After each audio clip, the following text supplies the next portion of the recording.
La nuit des idées était organisée hier par l'Institut français pour la 3e année de suite dans plus de 100 villes à travers le monde. Cette année, ce festival s'est choisi pour thème l'imagination au pouvoir. Philosophes, artistes ou encore astronautes étaient au rendez-vous. À Londres, nos correspondants ont participé à l'événement. Regardez, c'est un reportage signé Hervé Armoric et Christophe Aubert. Espace, frontière de l'infini.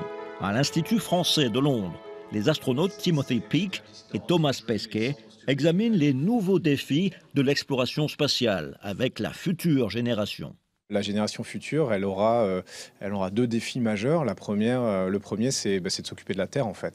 On va dans l'espace aujourd'hui pour observer la Terre, pour surveiller le climat. La deuxième mission, on va dire, c'est d'aller un peu plus loin, c'est de continuer l'exploration. Ça, c'est répondre à des questions un peu fondamentales, d'où on vient, où est-ce qu'on va. Le mathématicien Marc Raynaud a recréé la machine qui ouvrit la voie de la révolution informatique.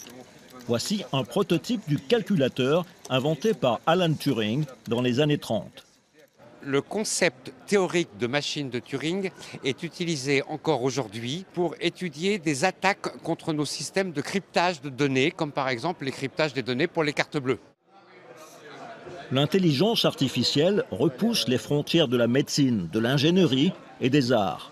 Les robots seront-ils un jour capables de créer et d'imaginer ?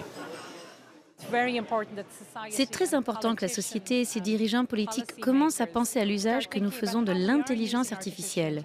Nos contrôles sont-ils rigoureux? Nos barrières éthiques sont-elles assez élevées?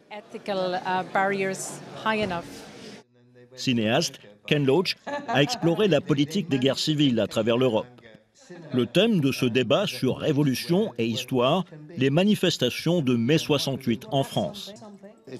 C'est une lutte pour le changement, un combat pour montrer que le changement est possible.